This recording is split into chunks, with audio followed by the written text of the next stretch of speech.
Escritora britânica Emily Brontë, ela disse que se ela pudesse, ela preferiria trabalhar no anonimato e ser recompensada apenas pelos resultados do seu trabalho. Isso talvez fosse possível quando ela escreveu essa citação, não mais hoje.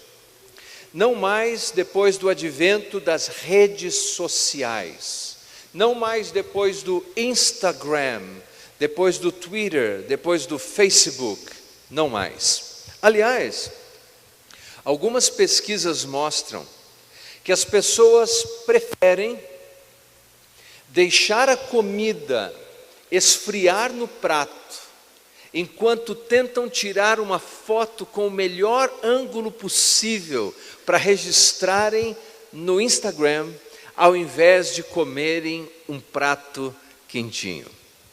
É assim. E depois que publicamos a nossa foto, a nossa imagem, o registro especial do selfie, nós ficamos aguardando e consultando o celular ansiosamente para ver se entra ali o desejado like. É claro que as redes sociais, eu creio, prestaram um bom serviço, inclusive àquelas pessoas que viviam solitárias, sem relacionamentos pessoais, que se sentiam sozinhas, e que agora com essa dopamina virtual, com esse abraço virtual, elas se sentem alguém, se sentem acolhidas, se sentem parte de algo. Mas há o outro lado. E o outro lado é quando nós começamos a pensar que o nosso valor pessoal e a nossa importância só existe quando alguém se manifesta ali nessa rede. E quando nós colocamos um post e nem a nossa mãe like, acaba com o dia. Mas não é só assim. Outros recursos, como por exemplo o WhatsApp, eu acho muito eficiente e útil. Tenho minhas dúvidas quanto aos grupos. Eu te digo por quê. Um exemplo apenas. Recentemente a minha mãe me ligou. Filho, aconteceu alguma coisa? Eu disse, não, mãe, está tudo bem. Por quê? Eu disse bom dia no grupo da família e você não respondeu. Você já deve ter passado por alguma coisa assim.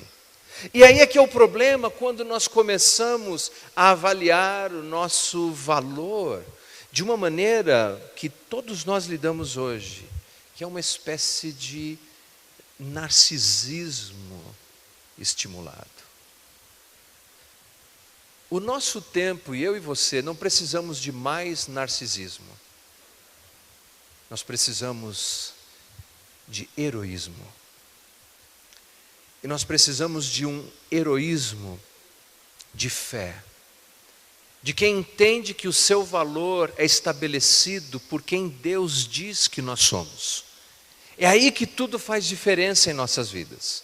A partir do momento que entendemos como é que Deus avalia homens e mulheres. E quando nós vamos para a Bíblia, por exemplo, nós nos deparamos com muitos heróis da fé, mas heróis obscuros, pessoas que não eram publicamente reconhecidas. Como diz uma peça publicitária de uma rede de postos de gasolinas, é gente que aparece e que desaparece. Gente que vem e que vai. E nós temos essa ideia, essa obsessão de que a visibilidade é que atribui o nosso valor.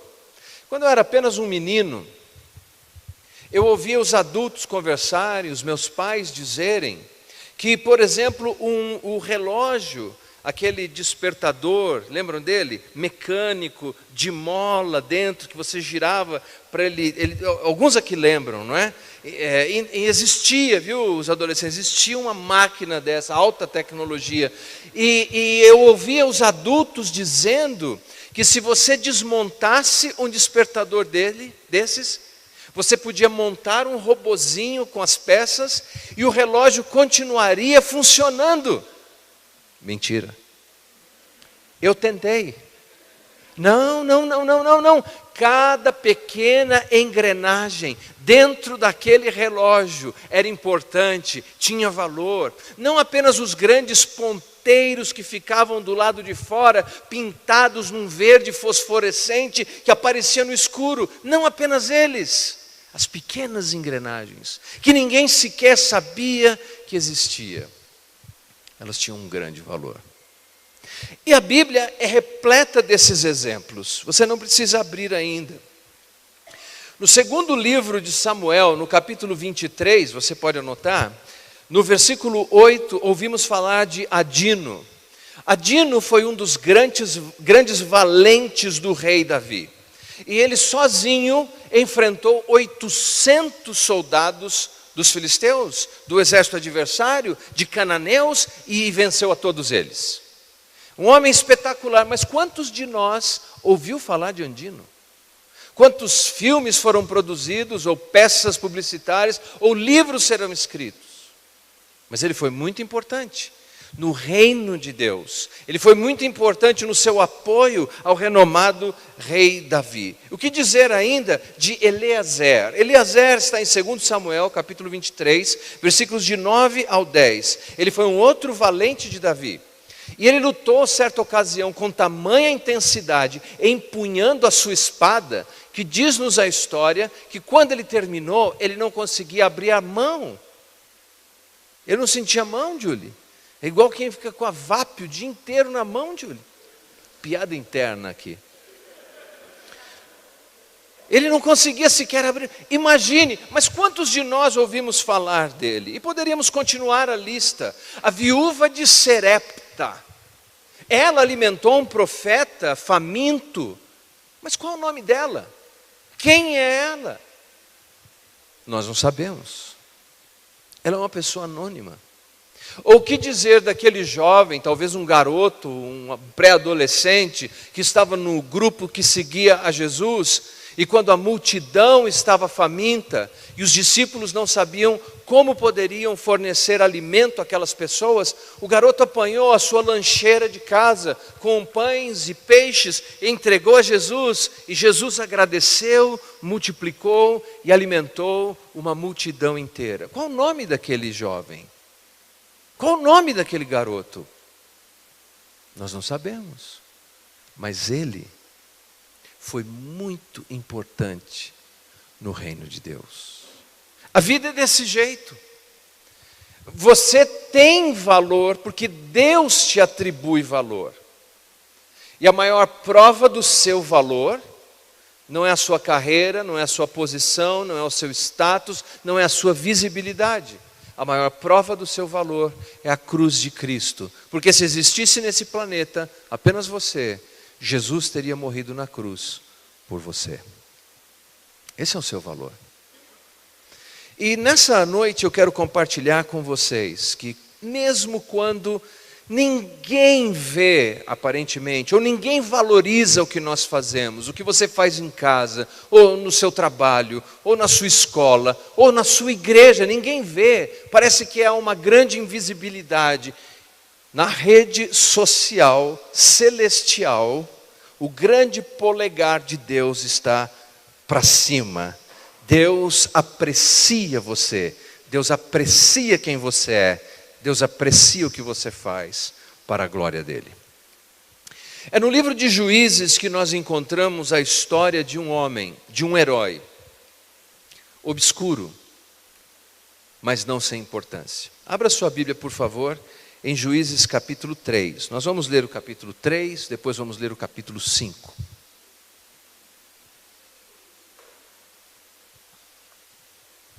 Capítulo 3, versículo 31.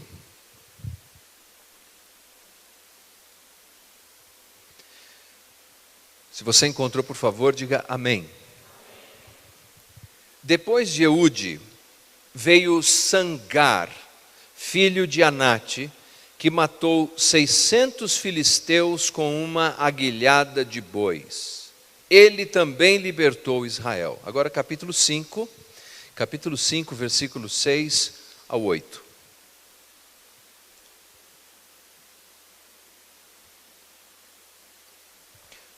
nos dias de Sangar, filho de Anate, nos dias de Jael, as estradas estavam desertas. Os que viajavam seguiam caminhos tortuosos. Já tinham desistido os camponeses de Israel. Já tinham desistido até que eu, Débora, me levantei. Levantou-se uma mãe em Israel. Quando escolheram novos deuses, a guerra chegou às portas, e não se via um só escudo ou lança entre 40.000 de Israel. Esse livro chamado Juízes, no hebraico Shofet ou Shofetim, que é o plural, juízes, nos causa algumas vezes uma imagem equivocada, porque quando nós pensamos em um juiz, ou pensamos no árbitro de futebol, correndo com um apito na boca, ou imaginamos alguém que trabalha no fórum, o homem da capa preta, na corte, no STF. Essa é a impressão que nós temos quando pensamos em juiz. Mas a palavra shofet não é essa. A palavra descreve alguém que é um redentor, alguém que é um libertador, alguém que é um salvador. Literalmente, um juiz é o salvador da pátria. O que acontece é que o livro de Juízes descreve um período da história de Israel que é bastante anárquico e problemático. Esse período da história se dá imediatamente após o livro de Josué. No livro de Josué, as pessoas são obedientes a Deus, mas no livro dos Juízes, eles não são. Quando você estuda o livro dos Juízes, no capítulo 17, por exemplo, o texto nos diz que cada um fazia aquilo que parecia bom aos seus próprios olhos. Quando cada um de nós faz aquilo que acha que é bom aos seus próprios olhos, nós anarquizamos todas as relações. Eles esqueceram de Deus. E a história dos Juízes cobre aproximadamente de 350 a 450 anos, dependendo de como é que você faz essa conta. Durante esse período desse livro escrito pelo profeta Samuel, o povo vive um ciclo contínuo que se dá da seguinte maneira. Você está comigo aí, diga amém. Seguinte maneira, primeiro, apostasia. Essas pessoas se afastam de Deus. Eles se distanciam de Deus. E quando se distanciam de Deus, Deus traz sobre eles disciplina, correção. Como Deus disciplinava e corrigia essas pessoas? Deus levantava outros povos, os cananeus, Deus levantava os filisteus, e que vinham contra eles, e eles sofriam derrotas acachapantes. Bom, diante da sua humilhação e dificuldade, o que faziam eles? Eles clamavam a Deus, em desespero, pediam ajuda de Deus, e Deus os ajudava. Deus dizia, por assim dizer, eis-me aqui, e Deus os socorria. Para mim isso é tão lindo, saber que não importa o quanto nós tenhamos nos afastado de Deus, que caminho errado tenhamos escolhido, quando a disciplina de Deus vem sobre nós, porque Deus é como um pai que disciplina os seus filhos, e se nós clamarmos a Deus por livramento e socorro, Deus vem ao nosso encontro, e Deus diz, eis-me aqui. Deus assim levantava um juiz, um libertador, um salvador da pátria. E nesse livro pelo menos 15 surgiram. Alguns muito famosos, como Gideão, Sansão, e outros enigmáticos e obscuros, como o cavalheiro que nós comentamos nessa noite, chamado Sangar. O que nós sabemos sobre ele? É um homem que aparece apenas 2 vezes na Bíblia inteira. Em 66 livros, ele aparece apenas em 2 textos. E o que o texto nos diz? Veja você. No capítulo 5, nós encontramos o contexto em que ele se encontra. Versículo 6. Diz que as estradas eram perigosas. Cessaram os caminhos de percorrerem.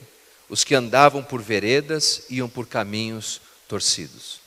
Era um tempo tão perigoso e difícil que as pessoas tinham medo de andar pelas ruas, elas tinham medo de fazer suas viagens. Quem ousava fazer alguma viagem andava por caminhos tortuosos, caminhos perigosos. É nesse contexto que Sangar ele existe. É ali que ele vive, nesse ambiente de ruas perigosas. Se você acha que as ruas são perigosas hoje, as ruas eram perigosas há 3.000 anos atrás. Segundo que podemos notar no texto, versículo 7. Aldeias destruídas. Versículo 7 diz, cessaram as aldeias. Eu cresci numa época que nós brincávamos na rua. Brincávamos na rua até tarde. Até a mãe chamar, vem para dentro. Quantos aqui são dessa época? Deixa eu ver, olha aí, ó. Dá para saber a idade de todo mundo assim. Era desse jeito, vem para dentro, porque estava brincando. Hoje, assim como naquela época, cessaram as convivências comunitárias.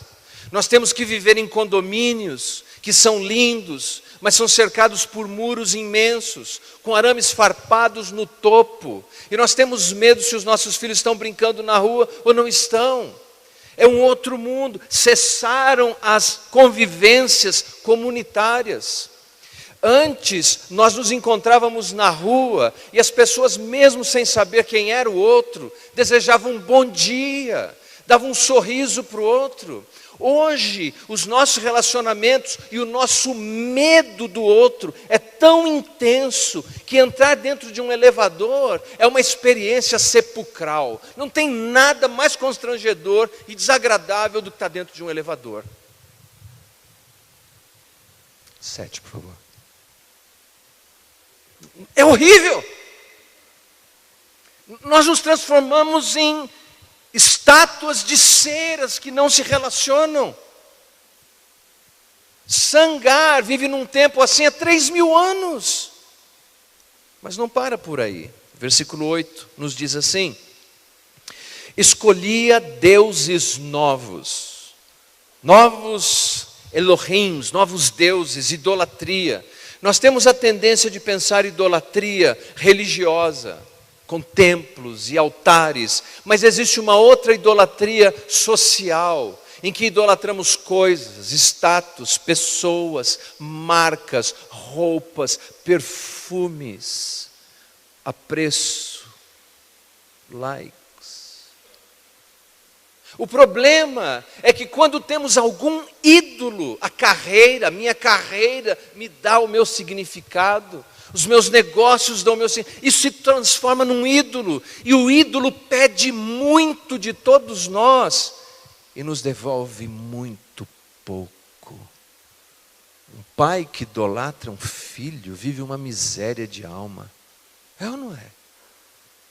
Ou quando se idolatra uma coisa, sem aquilo a minha vida não faz sentido, é vazio. Ele vivia nesse ambiente em que as pessoas colocavam altares e deuses e ídolos. Como se não bastasse, o versículo 8 nos diz: a guerra estava à porta. Porque aquele povo em apostasia, nesse ambiente completamente desconfigurado, a guerra está às portas. Meus queridos, eu sei que tem gente que divide a humanidade entre aqueles que foram para Disney e aqueles que não foram para Disney.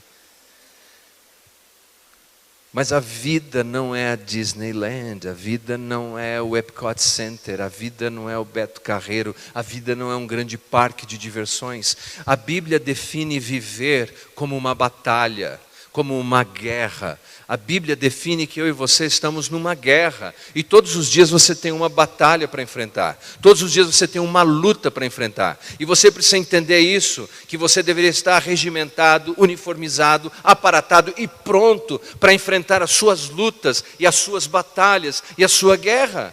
Nessa noite, aqui, hoje, alguns estão enfrentando a guerra na área financeira. E não sabem o que vão fazer, caiu uma granada no seu quintal.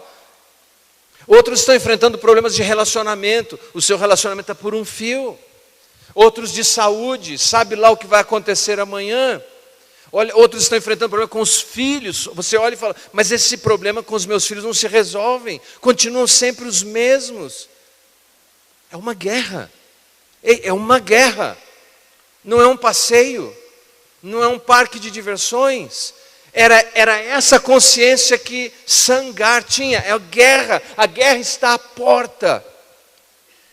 Mas o texto, como miséria pouco é bobagem, nos diz o seguinte, versículo 8, na parte C.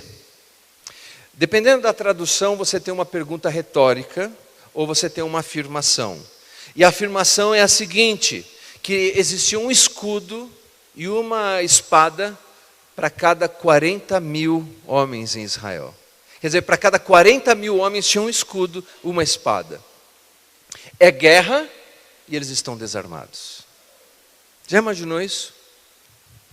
É guerra e eles estão desarmados. Eles estão incapacitados de enfrentar aquilo. Porque no início do capítulo 4, nós sabemos que o rei Jabim, cananita, passou algum tipo de confisco e retirou todas as armas, todos os escudos do povo de Israel. E eles olham para a situação que eles estão, a guerra está às portas e eu não tenho o recurso necessário. Eu não tenho arma. Eu não tenho o que fazer. Algumas vezes é assim que a gente se sente. Você olha para a guerra que você está enfrentando, para o problema que você está enfrentando, e você diz, eu não tenho recurso para enfrentar isso. Eu não tenho recurso para enfrentar essa luta interior do meu coração. Eu não tenho estrutura para lidar com esse problema que apareceu no meu caminho. Eu nunca imaginei que um dia eu ia ter que lidar com isso. Eu não tenho ferramentas, eu não tenho recurso. Isso não é ruim. Isso é bom. Porque quando você não tem mais nada e você depende de Deus, Deus vai te mostrar quão grande Ele é. Deus. Esse é o fator. Porque quando nós falamos de heróis da fé, na verdade o grande herói da fé não é o homem, é o Deus em quem o homem confia. O grande herói das páginas da Bíblia não é Sangar, ou Gideão, ou Débora, ou Baraque, ou Sansão. O grande herói é o Deus Todo-Poderoso. O apóstolo Paulo disse assim, e quando eu estou fraco, aí eu estou forte, porque aí eu dependo totalmente de Deus. É assim que nós nos tornamos heróis da confiança, da fé. É muito curioso no texto que o nome Sangar, quando você busca o seu significado, até o significado do nome dele é meio obscuro. Mas há um dicionário bíblico chamado Smith, que ele dá uma tradução para o nome. E a tradução do nome dele é espada. Veja, quando não há espada em Israel, Deus diz, eu vou fazer de você a minha espada. Eu vou fazer de você a minha ferramenta. Você vai ser a minha ferramenta. Você vai ser minha ferramenta. Quem vai lutar lá na sua casa pela sua família não é o pastor, não é a igreja, é você. Quem vai lutar pela sua carreira é você. Você fica esperando aquele amigo, esperando aquela pessoa, é você. É pela fé, você e Deus, agarrado com Deus, confiando em Deus, levantando-se em nome de Deus, enfrentando o que quer que venha ao seu encontro, em nome de Deus, porque você confia não no que você tem, não no que você é, mas em quem Deus é e no que Deus pode fazer. Sangar, ele se torna a espada de Deus. E do que vivia Sangar? Bom, no texto, quando nós lemos a ferramenta que ele tinha em mãos, a única coisa que ele tinha em mãos era uma aguilhada de bois. Ele é um homem da roça, ele é um homem de atividade rural. Ele não é um soldado profissional, ele não foi treinado para isso. Ele tem à sua volta várias limitações. Nós vimos que ele tem limitações logísticas, as estradas eram perigosas. Ele tem um problema de hereditariedade familiar, porque o texto nos diz que ele é filho de Anate. Notaram aí? Estão comigo aí? Amém? Amém. Anate é uma divindade cananita da guerra. Há uma ideia errada que corre em vários ambientes de um determinismo que nós não podemos mudar. Às vezes é um determinismo biológico. Por exemplo, Meu pai era alcoólatra. Então, desde garoto, eu ouvi as pessoas me dizerem o seguinte: quando você crescer, você vai ser... Está na sua genética, você vai ser isso. Mas as pessoas se esquecem de uma coisa, as pessoas se esquecem de um fator, o fator Deus, que muda as pessoas. E é por isso que eu não sou um alcoólatra, eu sou um pregador do Evangelho de Jesus.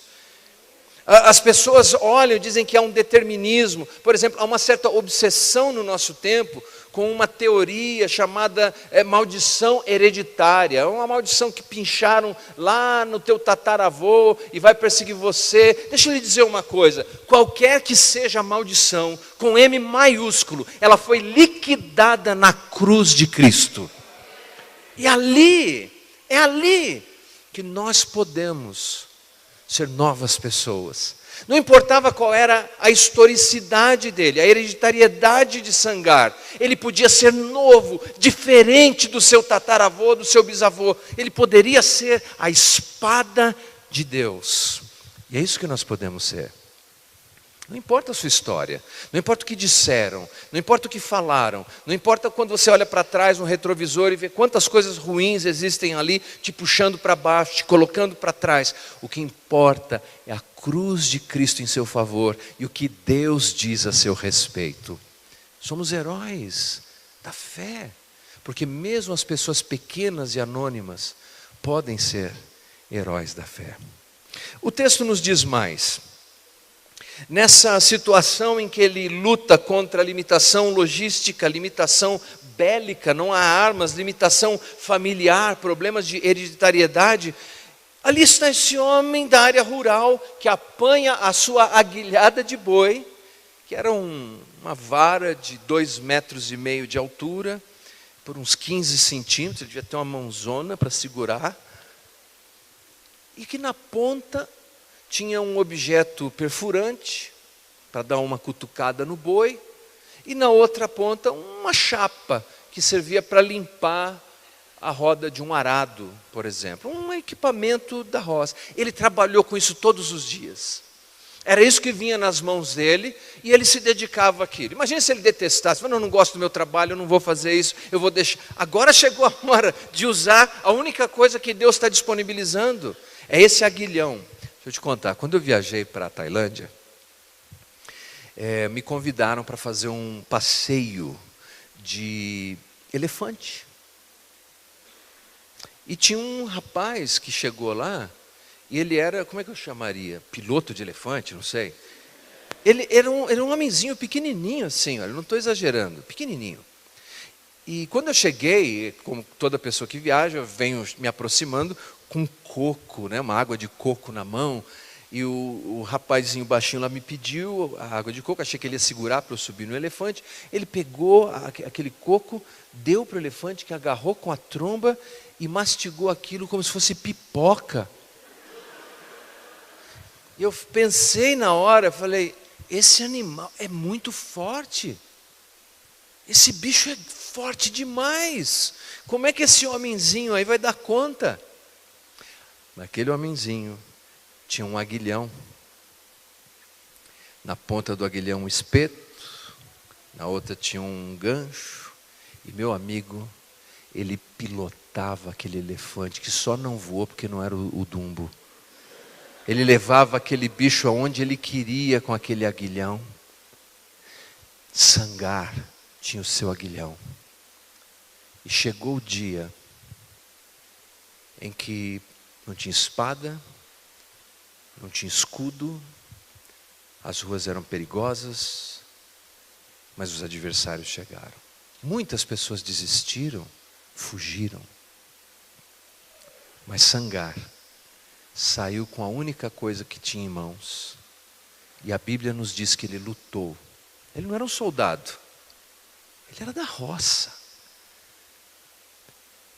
Ele não era uma pessoa com formação, ele era um homem da roça. Mas ele era um homem de Deus. E ele lutou. E ele derrotou 600 filisteus. Eu não sei se foi uma única batalha, Ou se, sei lá, um dia vem 30, ele vence, depois no outro tem 50. O texto não é claro. Eu sei que ele lutou. Ele vence. Um homem comum como eu e você, uma pessoa simples, mas que confiava em Deus, derrotou 600 filisteus. Deus pode usar você. Ele, Sangar, lutou pela casa dele. Ele lutou pelo lugar que o povo cultuava o seu Deus.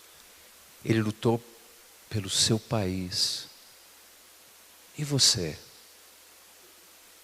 Você tem que lutar pela tua casa, pela tua família, pelos teus filhos, pela tua fé, pela tua igreja, pela tua cidade. Só há uma coisa que você não pode fazer. Você não pode desistir. Você não pode desistir. O apóstolo Paulo,